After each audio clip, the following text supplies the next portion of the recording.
Graça e a paz do nosso Senhor Jesus Cristo, a amada igreja, mais uma vez. Como temos exposto aí durante alguns meses, peço que a amada igreja abra em Êxodo capítulo 12, os versículos 43 até o fim. Este grande capítulo, 51 versículos, nós tivemos, se não me engano, 6 mensagens dentro deste capítulo. E hoje, encerrando assim o capítulo 12. Eu farei a leitura, a igreja sentada mesmo, mas com toda a reverência, toda a atenção, lendo, acompanhando em silêncio e orando a Deus que abra os ouvidos e dê olhos para ver, e que não sejamos aqueles que o profeta Isaías acusa no seu livro de não terem ouvidos, de não terem olhos e de não terem coração. Assim diz a palavra do Senhor. Disse mais o Senhor a Moisés e a Arão: esta é a ordenança da Páscoa, nenhum estrangeiro comerá dela, porém todo escravo comprado por dinheiro, depois de teres circuncidado, comerá dela. O estrangeiro e o assalariado não comerão dela. O cordeiro há de ser comido numa só casa. Da sua carne não levareis fora da casa, nem lhe quebrareis osso nenhum.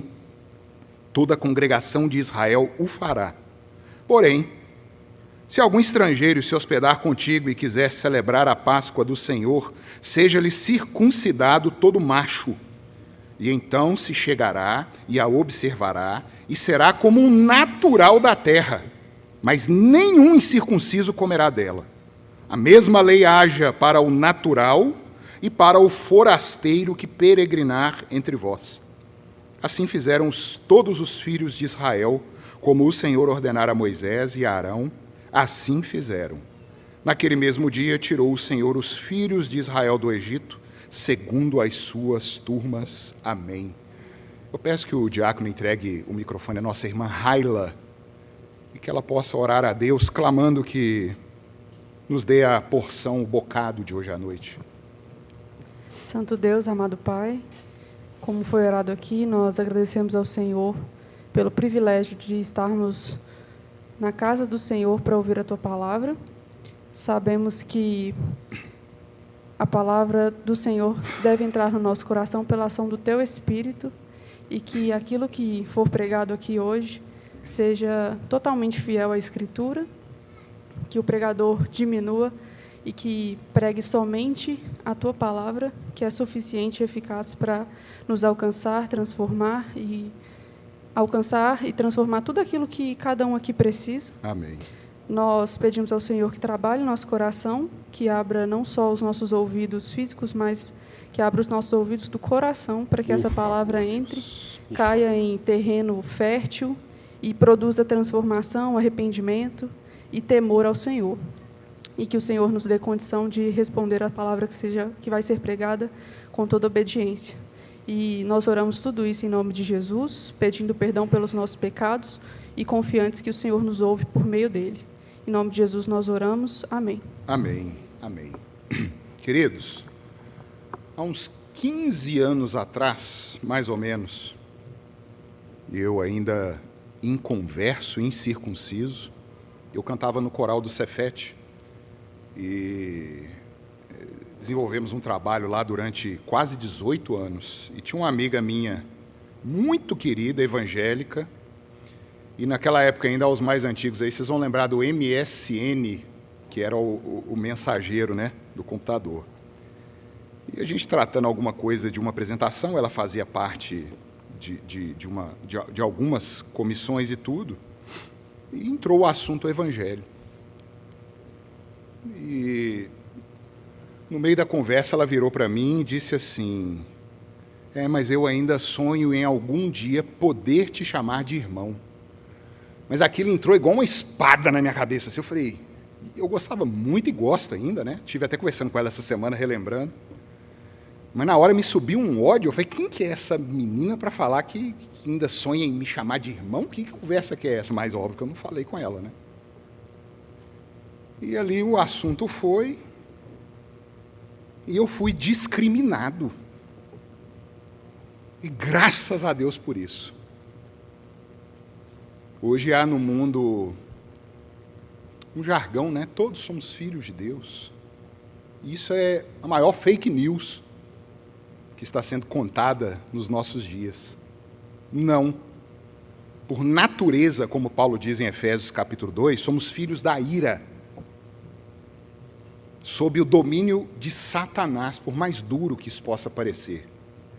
E é só quando acontece o que nós temos visto aqui no Êxodo, só quando acontece isso na vida de cada um que pisa nessa terra, é que nós somos libertados dessa escravidão, do jugo do pecado de Satanás.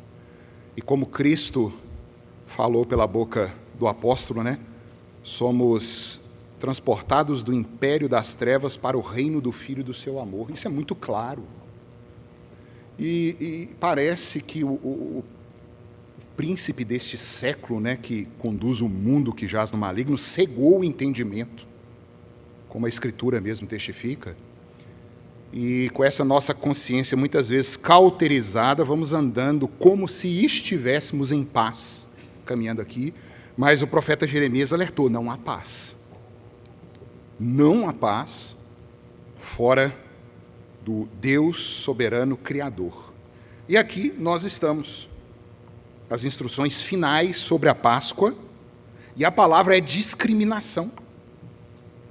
Aqui é muito claro, o povo hebreu, a etnia hebreia está sendo retirada do Egito, porque Deus os amou, e Deus vai falar isso depois. Eu não libertei vocês porque vocês eram melhores, maiores, não. Porque eu quis, porque eu posso, porque eu sou Deus. E Deus não fez isso a nenhuma outra nação do mundo, como ele fala no Salmo 147. Ele só revelou os seus oráculos a Jacó. Nós vimos que as maldições de Deus recaíram sobre o Egito, como ele havia prometido. E os filhos de Israel, os filhos de Jacó, escaparam não porque fossem bons, mais uma vez eu afirmo aqui, mas porque eles creram que ao comerem do cordeiro e aspergirem o sangue na verga e nos umbrais da porta, o anjo passaria. É a peça, é a Páscoa. Eles creram que mereciam morrer e recorreram à única solução que havia, o sangue do cordeiro que foi aspergido, que foi derramado. Estavam todos prontos, queridos, conforme foi instruído, vestidos, cajado na mão, sandália nos pés, prontos para partir. Ninguém ali estava assim, deixa eu ficar um pouquinho mais velho, eu vou ver se eu vou sair da escravidão do Egito, deixa eu curtir minha vida primeiro, depois eu sigo a Deus. Não. Eles viram o desespero da escravidão na frente deles, porque o Espírito Santo os abriu os olhos. E você imagina, como eu disse aqui, 2,5 milhões de pessoas. É uma Belo Horizonte partindo do Egito. Os exércitos do Senhor foram libertos e o anjo passou por eles sem os ferir. E é interessante que, se a gente voltar aqui no versículo 38 do capítulo 12, ele diz assim: subiu também com eles um misto de gente. Olha que interessante, um misto de gente. A NVT é uma versão que eu gosto muito, faço as minhas devocionais nela, registra assim: saiu com eles uma mistura de gente que não era israelita.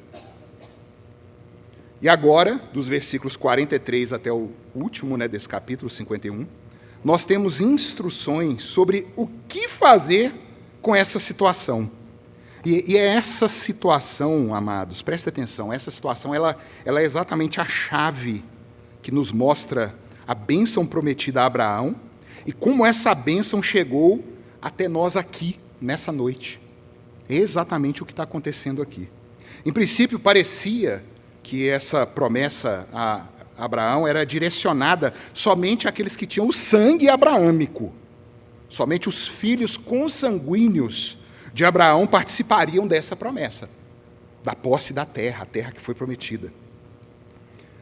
Podemos até imaginar, né, com o que o apóstolo Paulo ele explicou lá nas suas cartas, como os gentios. Gentios é todo aquele que não é judeu. Para o mundo judaico, o judeu e o resto. Então é assim, o gentio. A gente pode até imaginar que o apóstolo Paulo estava inventando uma doutrina ali que não tem nem amparo no Antigo Testamento. Os próprios judeus defendem que não aceitam, né, o Cristo como Messias e os documentos do Novo Testamento. Mas aqui, irmãos, 1500 anos antes de Paulo escrever as suas cartas inspiradas pelo Espírito Santo, nós vemos o mesmo Espírito que instruiu Paulo, instruindo Moisés e Arão, quanto ao que fazer com aquele que não pertencia à etnia hebreia. Não é invenção paulina, não é uma nova seita cristã que estava nascendo ali em volta de um homem que se dizia Deus, mas é o plano de Deus escrito desde antes dos tempos e revelado na história pelos profetas e apóstolos. E aqui eu peço à amada igreja que nós debrucemos nesse texto aqui com um chamado. Venham, vamos celebrar a única Páscoa, Cristo. Esse é o chamado a todos. Vamos celebrar a única Páscoa. Veremos aqui, queridos, quem não pode participar da celebração, quem pode participar da celebração, e como que aqueles que não podem participar poderiam passar a participar do corpo e do sangue do nosso Cordeiro Pascal, que é Cristo, o nosso Deus feito homem. Vão ser esses 3 pontos nessa noite.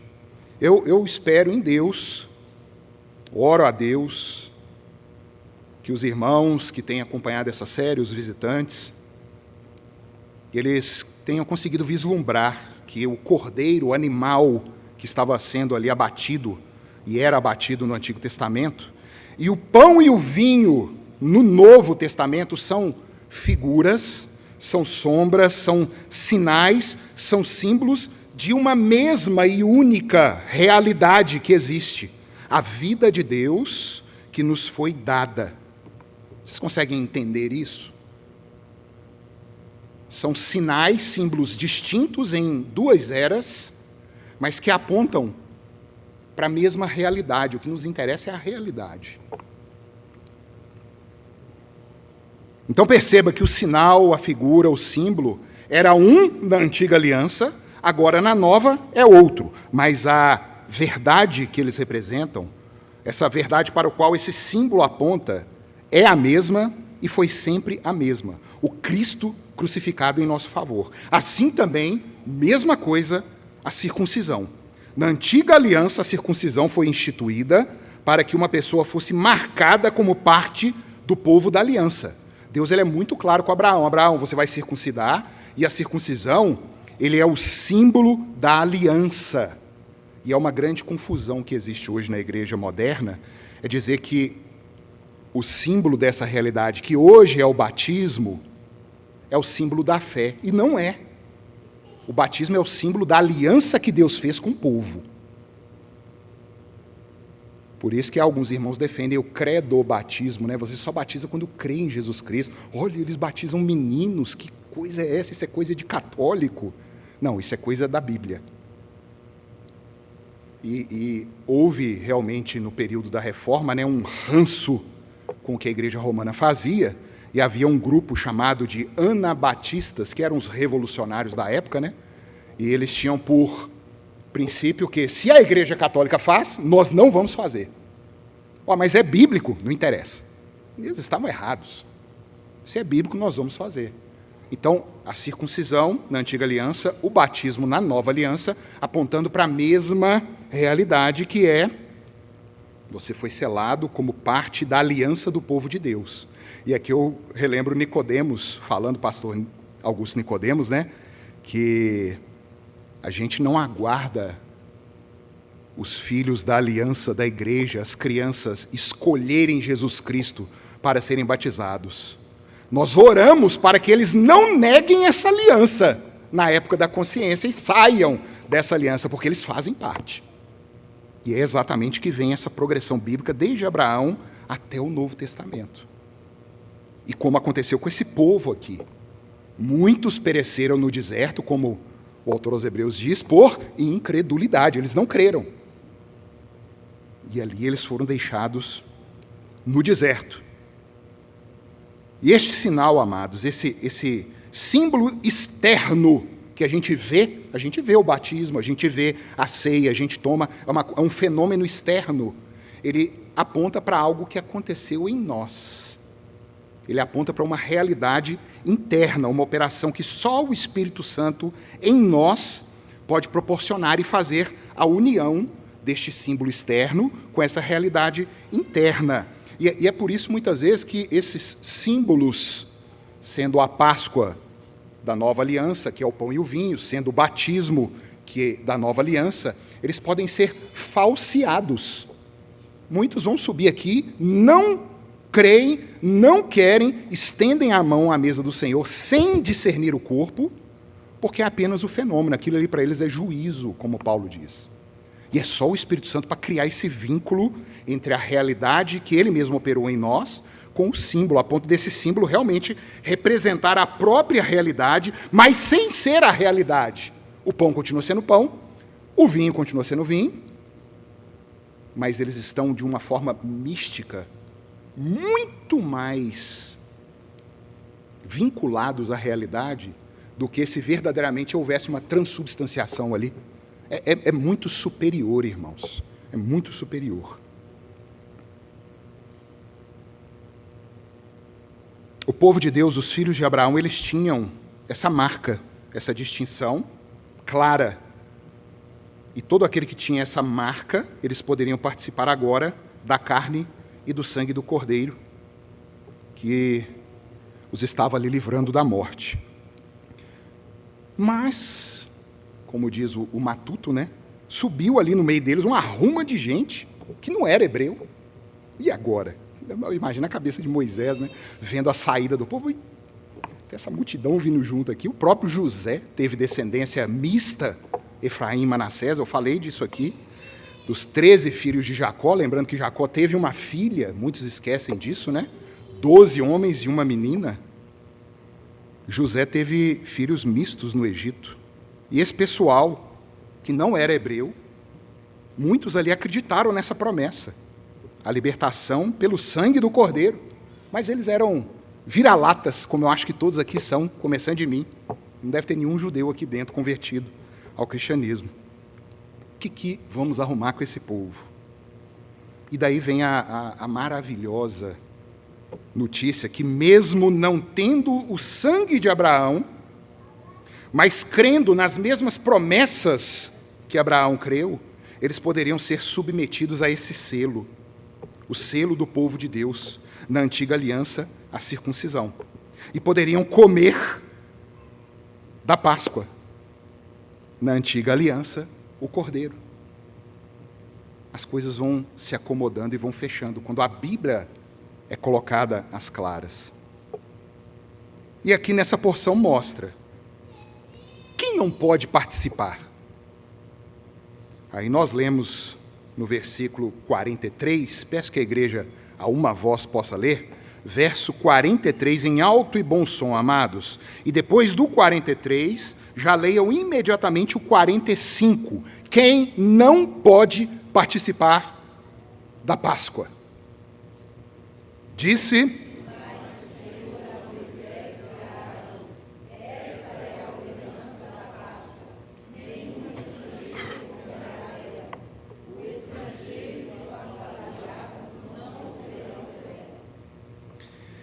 Os irmãos podem começar a compreender e entender o porquê os pastores das igrejas instruem muito bem a igreja antes das celebrações da Páscoa na nova aliança, que é a ceia do Senhor, a mesa de Cristo. O reverendo Giovan costuma até chocar, né, o povo. Ele diz aqui, hoje, se você pertence a uma igreja genuinamente evangélica, que prega a palavra, que celebra os sacramentos com fidelidade, biblicamente, que disciplinam os seus membros e não deixam o pecado se avolumar dentro da igreja, você está sendo convidado a participar da mesa. A mesa não é presbiteriana, ela é de Cristo. Mas se você ainda não fez isso, você está sendo discriminado. Ele fala isso aqui de... na hora da ceia. E é isso mesmo, queridos. É discriminação. Não pode. Aquele que não faz parte do povo de Deus, aquele que não se submete aos estatutos, aos mandamentos, aos ritos de Deus e que Deus instituiu para o povo dele, não pode participar desse momento. É um momento particular do povo de Deus.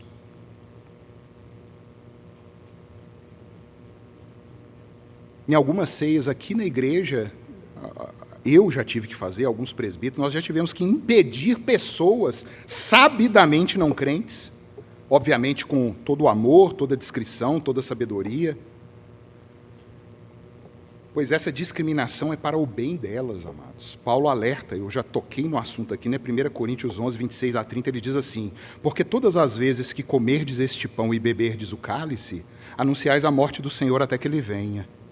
Por isso, aquele que comer o pão ou beber do cálice do Senhor indignamente, será réu do corpo e do sangue do Senhor.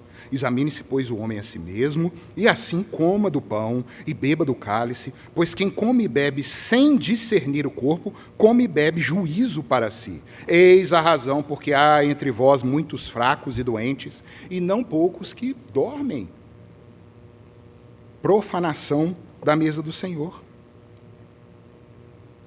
Não podem participar deste momento.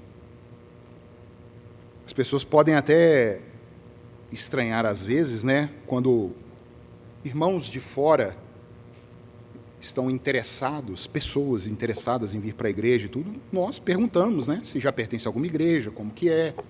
Muitas vezes, não, eu venho do catolicismo, eu venho do espiritismo. Eu já rodei essas praias todas aí, queridos.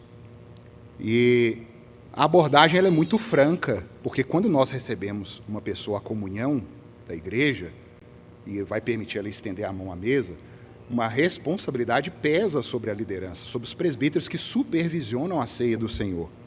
É uma conversa muito franca. Olha, primeiramente, você vai participar de uma classe, você vai conhecer o que nós defendemos aqui da fé, e no final dessa classe, se você concordar e disser o amém, e livremente querer se achegar a nós, você será muito bem-vindo ao nosso meio. Mas depois de conhecer o que nós defendemos como Escritura, depois de aprender sobre Deus, sobre o homem, sobre o pecado, sobre a redenção, sobre a vida como igreja, sobre o porvir, as promessas do Senhor da Nova Jerusalém,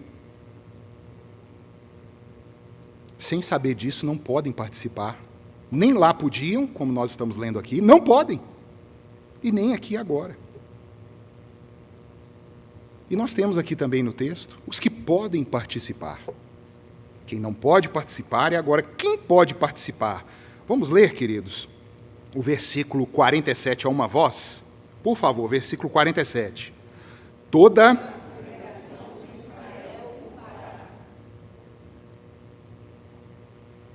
44 registra assim: o escravo comprado poderá participar se for circuncidado. Toda a igreja que está militando neste mundo, né, batalhando aqui na terra ainda, que reconhecidamente prega a palavra, celebra os sacramentos, disciplina o corpo de Cristo, é a comunidade de Israel que deve celebrar a Páscoa. Israel? Páscoa? Mas isso não é coisa do Antigo Testamento? Vamos lá, queridos.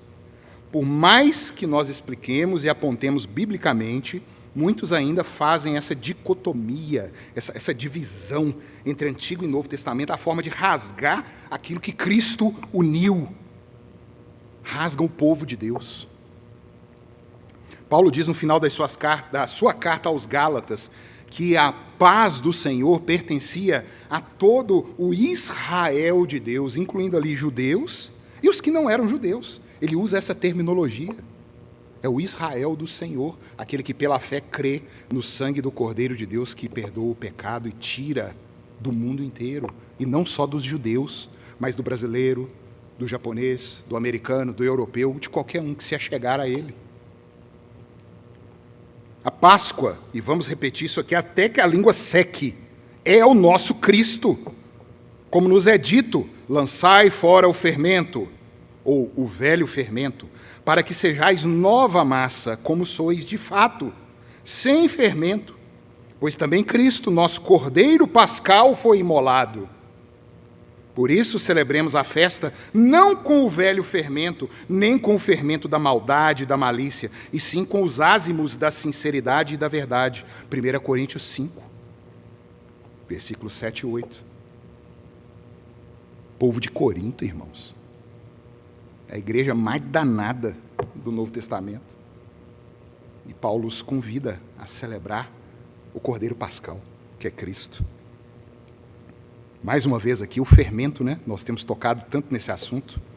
O fermento, novamente, sendo alertado. A doutrina que toma o lugar de Cristo na salvação. Qualquer doutrina, além de Cristo, é fermento. E vai avolumar e vai matar. Além do natural da terra, nós vemos agora também algo interessante. O escravo comprado pode participar se for circuncidado. Perceba que já aqui há uma primeira exceção dos que podem participar. Todo o povo de Israel, versículo 47, e o escravo, alguém que não era natural, mas que era o escravo. Note que ali já se delineia o que cada um, sendo judeu ou não, é do Senhor Jesus Cristo. E daqui a pouco nós vamos expandir esse pensamento um pouco mais, esse assunto. Daqui a pouco vai tocar no assunto dos estrangeiros, os que eram livres, os que não eram escravos, mas agora são os escravos. O apóstolo Pedro declara, presta atenção, Simão Pedro, escravo e apóstolo de Jesus Cristo, aos que conosco obtiveram fé igualmente preciosa na justiça do nosso Deus e Salvador Jesus. Está lá na 2 Pedro, capítulo 1, versículo 1. Pedro era judeu, e ele se tornou escravo de Cristo. Tiago, Judas, em suas respectivas cartas, escravos de Cristo Jesus, depois cada um consulte a sua escritura. A palavra original é doulos. Não tem como a gente aliviar, não. É escravo, é servo, é aquele que é subjugado por um senhor. Mas os ouvidos pós-modernos não aguentam isso. Que escravidão. É, do Senhor Deus é. Ou você é escravo da justiça, ou escravo do diabo, é o que a Escritura diz. O escravo ele não tinha a opção de escolher, ele era comprado por preço, ele pertencia, ele era um objeto do seu senhor. Por mais que isso agrida os nossos ouvidos, aqui não há escolha. Fostes comprados por preço, 1 Coríntios 6:20. 1 Pedro 1, 18 e 20, sabendo que não foi mediante coisas corruptíveis, como ouro, prata, essas coisinhas aí, ouro e prata, que fostes resgatados do vosso fútil procedimento que vossos pais vos legaram, mas pelo precioso sangue, como de cordeiro sem defeito e sem mácula, o sangue de Cristo, conhecido com efeito antes da fundação do mundo, porém manifestado no fim dos tempos por amor de vós. Não é dinheiro, não são bens, prata, ouro, terrenos, imóveis, mas é o precioso sangue de Cristo, daquele que é escravo dele.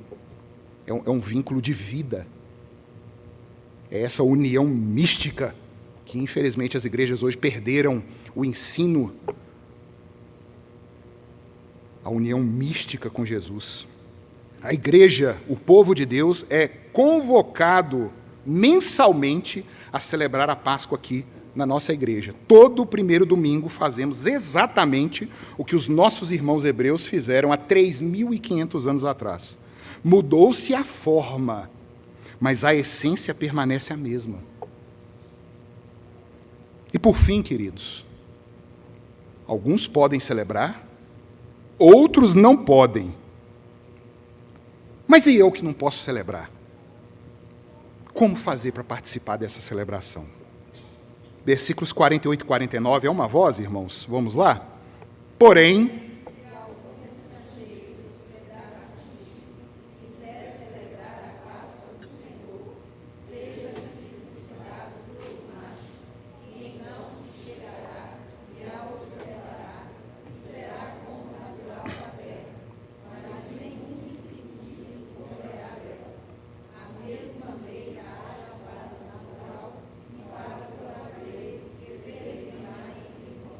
Nós lemos na liturgia aqui, Pedro nos chamando de peregrinos e forasteiros.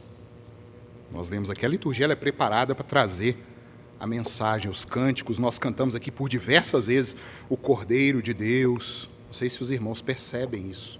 Há toda uma estrutura para que a mensagem possa cair no nosso coração. Talvez até muitas vezes em desatenção, mas é o Espírito Santo que vai operar a palavra do Senhor para a bênção da igreja dele. E aqui, queridos, está a chave que nos foi dada de forma doce e graciosa aos que em desespero saíram do Egito em meio aos hebreus, mas sem serem hebreus, estavam aflitos ali sem saberem o que os aguardava. Aqui está a nossa chave, irmãos. Eis a maravilhosa misericórdia de Deus sobre aquele que se achega a Ele em humildade, em cabeça baixa, pedindo, desarmado de qualquer autojustiça. O forasteiro, ele depõe as suas armas, ele se curva diante do Senhor e clama misericórdia, de mãos vazias. Ele não tem coragem de abrir a boca e falar assim: não, Senhor, mas eu fiz isso, eu fiz aquilo, eu fui desse jeito, eu fui de outro jeito. Ele falou: Senhor, eu não posso falar nada. Não é à toa que Isaías registra que o nosso Jesus, quando estava diante de Pilatos para ser julgado, sem ter crime nenhum, ele não abriu a boca. Jesus ia falar o quê ali? Porque ele estava no nosso lugar. Ele não estava respondendo por ele. Ele estava respondendo por cada um que estava sentado aqui. E o profeta registra: ele não abriu a boca. O que ele ia falar de bom para nós, ou de nós, ali para Pilatos? Por isso o silêncio. Porque era merecida a morte. A nossa morte nele. Os nossos pecados nele. Para que ele se tornasse a nossa justiça, como Paulo diz. Você crê, meu querido, que está morto em delitos e pecados, como a Escritura defende? Ou ainda pulsa dentro desse coraçãozinho maligno aí alguma ideologia, alguma ideia mirabolante, algum rito diverso daquilo que Deus estabeleceu? O que passa no mais profundo da sua mente quando você lê a Escritura? E a Escritura diz que é óbvio que pelas obras da lei nenhuma carne será justificada. Paulo fala isso em Gálatas. Mas aí passa na sua mente: não, mas Paulo está sendo muito radical, muito fundamentalista. Não é bem assim, não. Isso foi a semente plantada por Satanás lá no Éden. Não é bem assim, não. É assim que Deus disse. É a mesma semente, querido. A autojustiça, arrogância, presunção, prepotência. Mas se ao contrário, há esse sentimento aqui dessa massa de mistura de gente que saiu no meio dos hebreus, sem nem saber: o povo está andando aí e disseram que Deus veio resgatá-los. Vamos embora aqui, porque vocês viram o que aconteceu aí. Acabou com o Egito. E nós queremos esse Deus aí, ele tem o poder, ele é glorioso, ele derrubou todos os deuses do Egito, vamos sair. Se esse sentimento está no seu coração, você faz parte disso. Você faz parte desse chamado, desse êxodo, dessa caminhada, dessa mistura de gente que continua caminhando pelo deserto e continuará até a gloriosa volta de Cristo, quando ele vai entregar Jerusalém do alto para nós. Se submeta ao senhorio de Cristo, seja batizado e venha comer do Cordeiro Pascal, Cristo Jesus. Ele é a nossa parte, ele é a nossa herança, ele é a nossa esperança, aquele que está à nossa frente nos conduzindo para a nossa verdadeira propriedade. Meus queridos, a coisa ela vai se tornando tão clara quando nós ajuntamos aquilo que não deve ser separado, e que muitas vezes a gente separa, as Escrituras do Senhor. Nenhuma das promessas que foram feitas no aspecto natural da terra deixarão de ser cumpridas nesse aspecto espiritual. O autor aos Hebreus já sinalizava: pela fé, Abraão peregrinou na terra da promessa, como em terra alheia. Olha que interessante, né? Mas era a terra de Abraão, mas ele peregrinou como terra alheia. Ele já sabia que não era ali. Habitou em tendas, as cabanas aí, o Sucote, né, a primeira cidade que eles pararam. Habitou em tendas com Isaac e Jacó, herdeiros com ele dessa mesma promessa. E olha que Ismael, que era do mesmo sangue, não tinha essa promessa não, viu? Já mostrando que não era por sangue. Porque se fosse por sangue, Ismael tinha que estar no meio. Aí. Ele era filho de Abraão. Porque Abraão aguardava, e por isso ele caminhou como em terra alheia. Ele aguardava a cidade que tem fundamentos, da qual Deus é o arquiteto e edificador. Hebreus 11, 9 e 10. Calvino, ele comenta, eu achei sensacional isso aqui, sobre essa parte do estrangeiro, aquele que não é judeu e queria se hospedar. E cuidado, viu, irmãos, essa palavra hospedar para nós, ela soa como uma morada temporária. Mas o sentido dessa palavra, o hospedar no hebraico, é habitar com aquele que não é da sua família, a despeito do tempo que ele vai ficar ali. Calvino, ele comenta assim, sem dúvida, ao celebrar a Páscoa, eles, os estrangeiros, esperavam outra redenção, visto que o que já foi concedido aos filhos de Abraão não se estendeu a eles. Realmente teve terra, nós estamos lendo Josué aqui, a distribuição das terras. Há um pedaço de terra nesse mundo aqui que foi distribuído aos filhos de Abraão.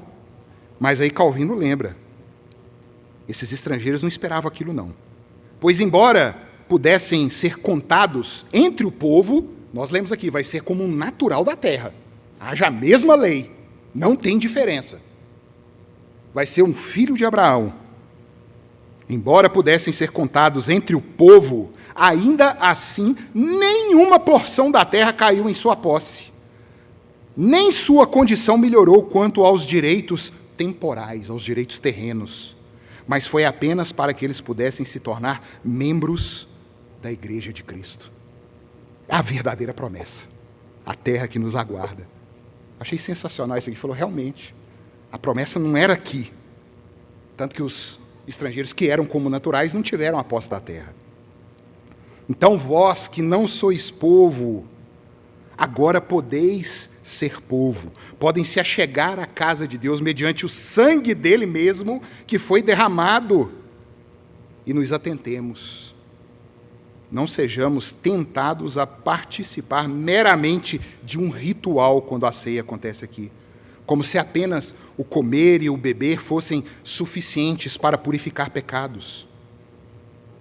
E olha que isso acontecia com os irmãos na antiga aliança. E isso acontece hoje no nosso meio. Isso aconteceu muito na época da igreja romana e ainda acontece antes da reforma. Chamado de artolatria. É a idolatria do pão. O padre levanta a hóstia lá na frente assim, consagra a hóstia.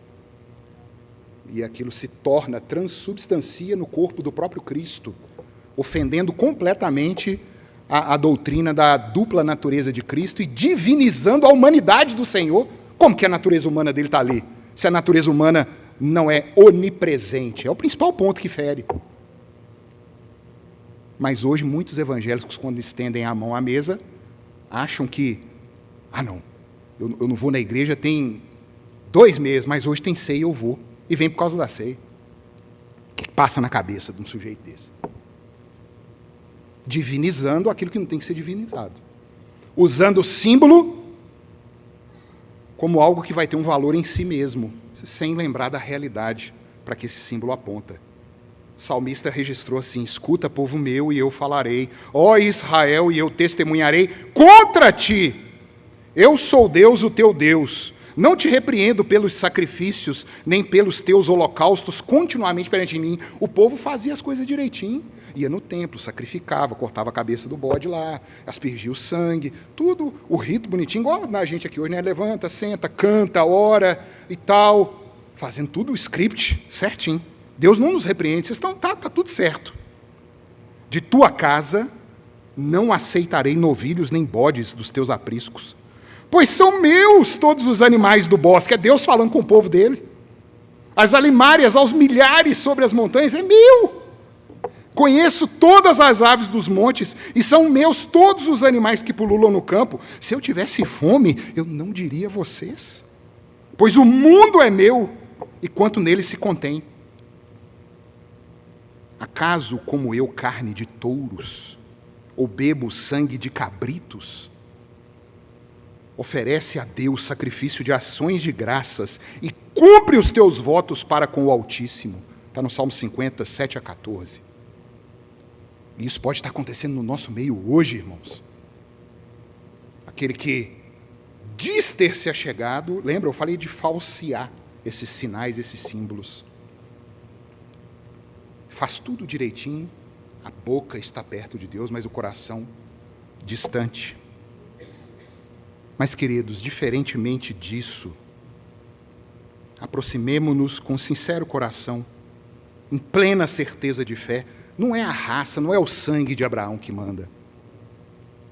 É a consciência purificada, tendo o coração também purificado e lavado o corpo em água pura, guardemos firme a confissão da esperança sem vacilar, pois quem fez a promessa é fiel. Hebreus 10, 22 e 23. Porque se confessarmos os nossos pecados, Ele é fiel e justo para nos perdoar os pecados e nos purificar de toda injustiça. 1 João 1,9. Deus não faz acepção de pessoas, amados. E o texto, o versículo que me dá até arrepio, quando a maioria das vezes ele é usado hoje. Mas Deus não faz acepção de pessoas, como se eu pudesse continuar no meu pecado e Deus aceitasse isso. Sendo que o sentido, as diversas vezes, se eu não me engano, 3 ou 4 vezes que essa expressão é usada na Escritura, Deus não faz acepção de pessoas, é regulando todo mundo por baixo.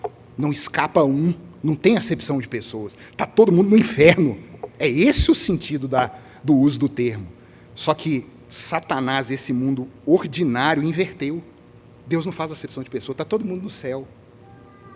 É o que pensa o mundo. E está errado. Não é bíblico. Foi tirado de contexto, foi invertido. E muitas vezes nós não lemos a Escritura como deve ser lida e vamos pegando cherry picking, a gente fala isso, é pegando pequenas porçõezinhas e criando em volta dela aquilo que a gente quer que aquilo signifique, e não o que foi falado.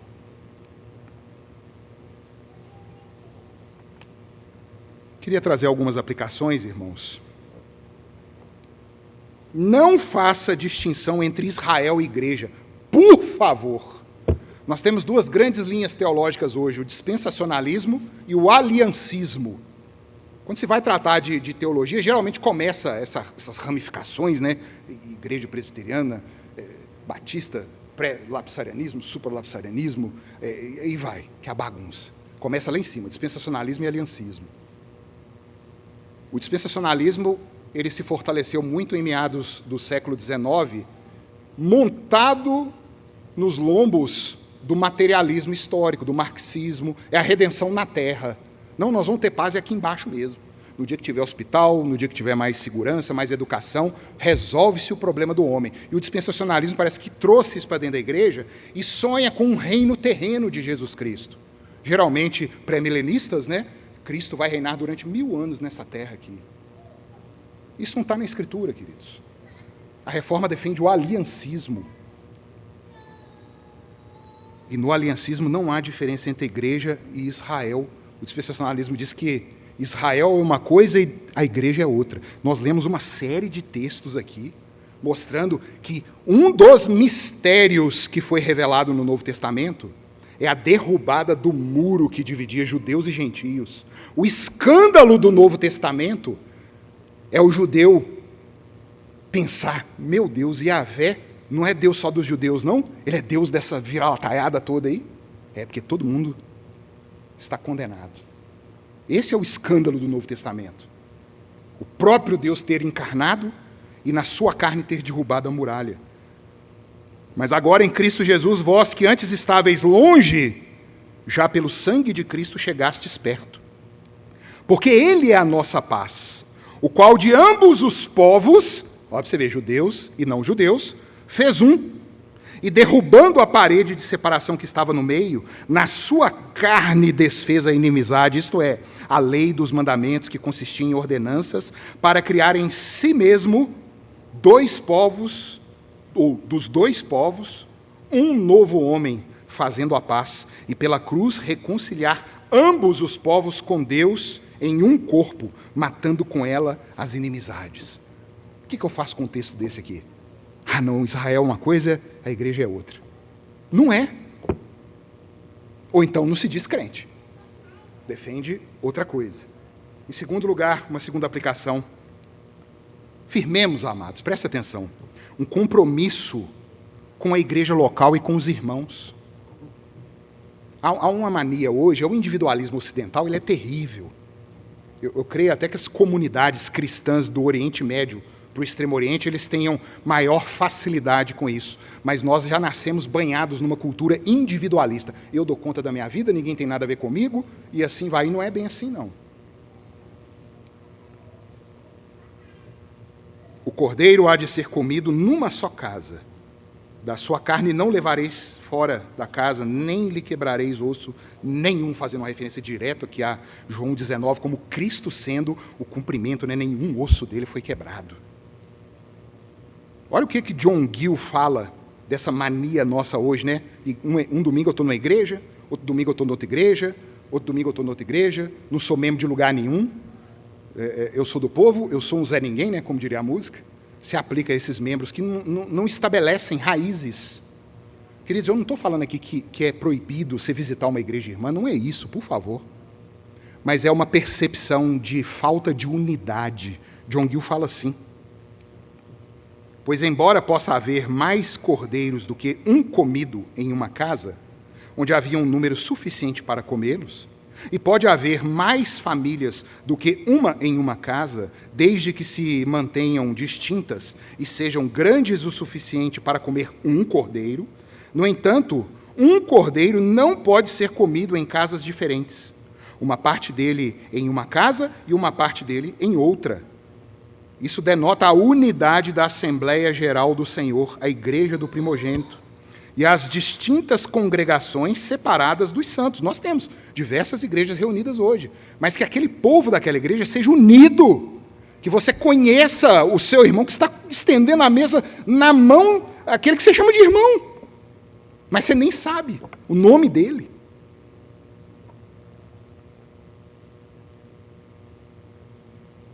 As distintas congregações separadas dos santos e o direito de cada um comer o Cristo completo, que não deve ser separado de seus ministros, palavra e ordenanças. É o que acontece, é o culto do Senhor. Assim, embora Cristo possa ser alimentado pela fé em qualquer lugar por crentes particulares, ainda assim de uma forma ordenada somente na igreja de Deus. São os famosos desigrejados, né? É outra fake news, né, que está circulando muito aí. Afastado da igreja, mas perto de Deus. Oxe, como é que funciona isso? Você desconectou o cano de água da casa e está querendo que saia água na torneira. Cortou o fio do padrão da casa, mas quer ligar as lâmpadas e que a casa funciona. É exatamente isso. Não há salvação fora da igreja de Cristo. É simples assim. Ordinariamente, não há salvação fora da igreja. A igreja é o corpo dele. A igreja é o edifício espiritual. Nós lemos aqui Pedro, pedras que cada um aqui que compõem esse edifício espiritual que é o Senhor. E Cristo é a pedra angular. E por último, queridos, qual é a sua nacionalidade? Qual é a sua pátria? Nós vimos aqui que estrangeiros poderiam se achegar, aquela multidão de gente misturada no meio dos hebreus saíram. Cristo veio inaugurar o reino de Deus, e um reino tem um rei, um reino tem súditos, um reino tem estabelecimentos, um reino tem deveres, tem direitos, há proteção nesse reino, há obrigações nesse reino. Muitos hoje se dizem, não, eu faço parte do reino de Cristo, mas não há marca nenhuma neles. Vivem no reino das trevas ainda. Como diz Paulo, comendo da mesa de demônios e querendo comer da mesa do Senhor.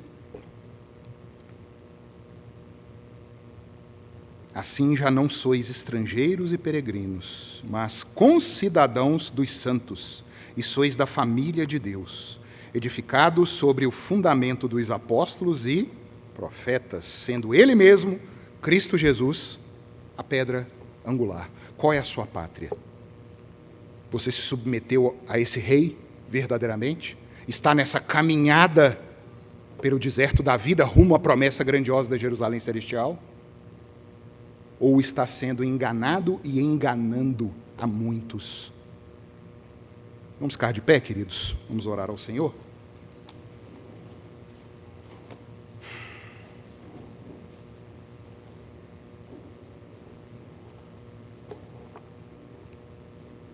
Pai Santo,